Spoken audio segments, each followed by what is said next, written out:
Welcome back to Indiana News Desk. Well, we want to know what you wonder about the Hoosier State and its people as part of our Inquire Indiana project. And when we first asked you to submit questions, a couple people had the same one.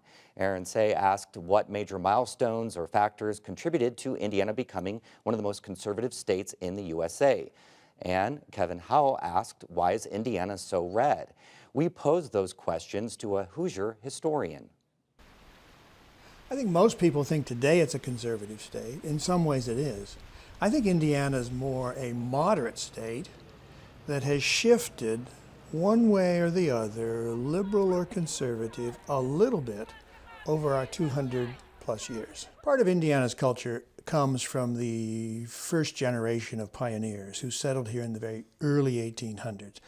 The majority of them came from the upland South. They were not slave owners, they were mostly poor farmers, but they brought with them, when they crossed the Ohio River into southern Indiana, certain values: religion, spousal relationships, child rearing, how to grow corn, how to build a barn, how to vote in politics. And those values were moderate, they were democratic in many ways. They included certainly low taxes or no taxes and minimal government. That government that's necessary, but not beyond that. And so that first generation really set the tune. In 1816, Hoosiers wrote a constitution that was almost radical in its definitions of democracy, in its promise of guarantees of political freedom, of speech and other freedoms, and, for example, in its guarantee in 1816 of a free education for all Hoosier kids, from elementary school to a state university where the tuition would be free. That's a very, very liberal, progressive view of the future as seen in 1816. There are also times when Indiana is more conservative, less progressive. The 1920s is a fantastic example of that, because the leading political event in the 1920s in Indiana was the rise to power of the Ku Klux Klan. One of the most regressive, conservative, reactionary kinds of movements with significant political power. One of the ways in which Indiana tends to be conservative is that Hoosiers have never quite trusted government. Government is often viewed as a bad thing. Government can do two things that are bad. It can reduce your individual freedom to do what you want, and it can tax you. And boy, do Hoosiers not like taxes, even less so in recent decades.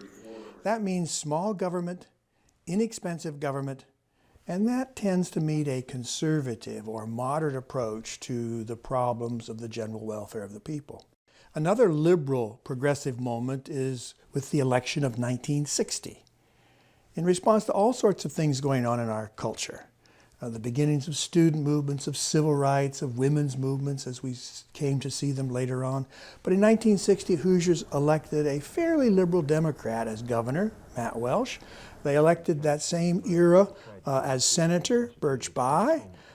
These and others in office in Indiana in the early 1960s were rather liberal.